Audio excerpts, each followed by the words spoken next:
நாமத்துக்கு மகிமை உண்டாவதாக. இன்னைக்கு நாங்கள் லேட்டாக வந்து முதல்ல எங்களை மன்னிக்கணும். நாங்கள் கிளம்பின டைம் காட்டிலும் பிள்ளை கொஞ்சம் உடம்பு முடியாமல் போனதுனால நாங்கள் லேட்டாக வந்துட்டோம். ஆனாலும் நாங்கள் லேட்டாக வந்தாலும் எங்களை சிரித்த முகத்தோடு நீங்கள் வர வைத்ததுக்கு எனக்கு ரொம்ப சந்தோஷமா இருக்கு. நீங்கள் முறைச்சி திருப்பிங்களான்னு நினைச்ச லேட்டாக வருது இருந்துட்டோம். பட் நீங்கள் எல்லாரும் சிரிச்ச முகத்தோடு இருக்கிறத பார்க்கும்போதே எனக்கு எக்ஸ்ட்ரா 2 பூஸ்ட் பிடிச்ச மாதிரி இருந்தது. கர்த்தருடைய நாமத்துக்கு ஸ்தோத்திரம். இன்றைக்கு சாட்சி சொல்ல கர்த்தர் கொடுத்த விரிதான கிருபைக்காக நான் நன்றி சொல்கிறேன். முதலாவது நான் போதகர் ஐயாவுக்கு நன்றி சொல்கிறேன். இன்றைக்கு வந்து உங்களை பார்த்ததுல மிகுந்த சந்தோஷம் எனக்கு. நான் இன்னைக்கு சாட்சி சொல்றதை பற்றி ஊழியத்தை குறித்து தான் சாட்சி சொல்றதுக்காக நான் வந்திருக்கேன். நாங்கள் எங்களுக்கு கல்யாணம் ஆகி 5வது வருஷம் ரன் ஆகிட்டு இருக்கு. நாங்கள் ஆரம்பத்தில் அவர் மட்டும்தான் ஊழியத்துக்கு போவார் வருவார். எனக்கு அந்த அளவுக்கு ஈடுபாடு இருக்காது. ஆனாலும் நான் பிறந்ததுலேருந்தே போதகர் குடும்பத்தில் தான் பிறந்தேன். நான் அங்கே ஊழியர் செய்வேன். சண்டே ஸ்கூல் ஊழியர் செய்கிறது, வாலிப ஊழியர் செய்கிறது, அதெல்லாமே நான் செஞ்சுட்டு இருந்தேன். பட் அது ஆஃப்டர் மேரேஜ் இவர் மட்டும் தான் வெளியில் போனது வளர்ந்துட்டு இருந்தது. ஒரு கட்டத்தில் பாப்பா முதல் பொண்ணு இருந்தா, அவள் பிறக்கும் பொழுது டெலிவரி எனக்கு 48 மணி நேரம் இருந்துச்சு. டெலிவரி நார்மல் டெலிவரி தான். பட் அந்த வழியே எனக்கு 48 மணி நேரம் இருந்துச்சு. அவன் டெலிவரி ஆகி வெளியில வர டைம்ல வந்து நான் டயர்ட் ஆகிட்டேன். அழுது அழுது அழுது நான் டயர்ட்னால குழந்தை வந்து தலை தெரியுது, ஆனா வெளியில வரல. என்ன ரொம்ப நேரம் ட்ரை பண்ணாங்க. கடைசியில் அது வரவேன்னு சொல்லிட்டு ஆப்ரேஷனுக்கு எழுதி கொடுத்துட்டாங்க. எழுதி கொடுத்துட்டு போற டைம் ஆப்ரேஷனுக்கு ஒன்றும் பண்ண முடியாது, இதுக்கு மேல இதுக்கப்புறம் நாங்கள் ட்ரை பண்ணா குழந்தை இறந்துரும் அப்படின்னு சொல்லிட்டு கையோட கையா ஆப்ரேஷன் கூட்டிட்டு போயிடலாம் அப்படின்னு சொல்லிட்டாங்க.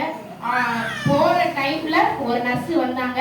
ஃபர்ஸ்ட் அவங்க அம்மாவை வர வைப்போம், அதாவது எங்க அம்மாவை அவங்கள வர வைப்போம், வர வச்சு ஒரு வாட்டி ட்ரை பண்ணுவோம் அப்படின்னோடனே அம்மா வந்தாங்க. அம்மா வந்து ப்ளீஸ் ஒரு வாட்டி ட்ரை பண்ணிடு, கொஞ்சம் இது பண்ணு, நார்மல் டெலிவரி வந்துடும் சொல்லிட்டு என் பக்கத்துலேயே நின்று எல்லாரும் முக்கு அப்படின்னு சொல்லிட்டே இருக்காங்க.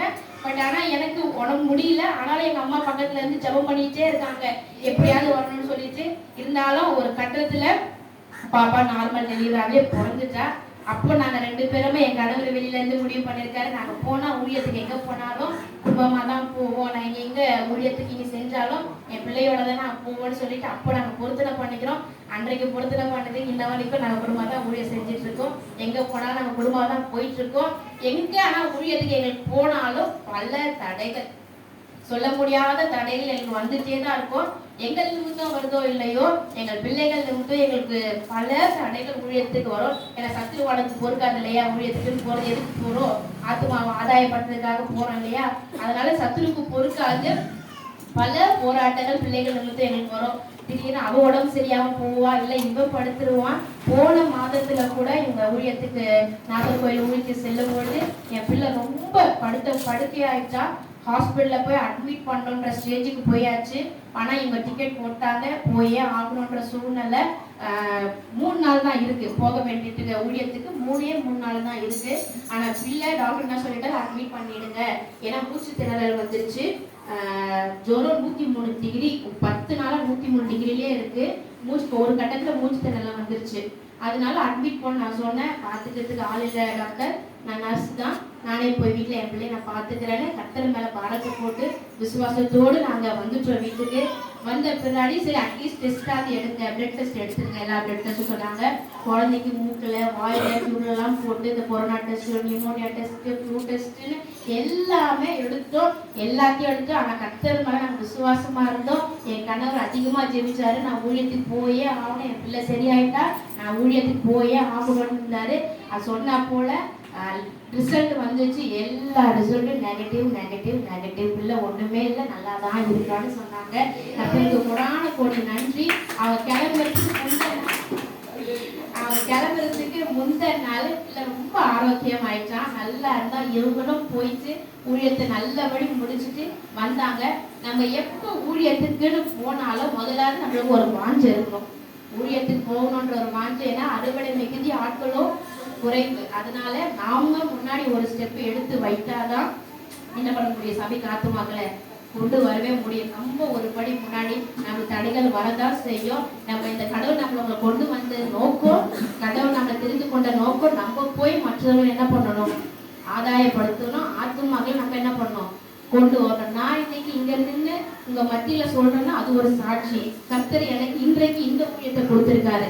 நாளைக்கு நீங்களும் இப்படி என்ன பண்ணணும், வெளியில போய் உங்களுடைய சாட்சிகளையும் உங்களுடைய ஊழியத்தையும் பகிர்ந்து கொண்டு மற்றவர்கள் என்ன பண்ணணும், கொண்டு வந்து சபையில விடணும்.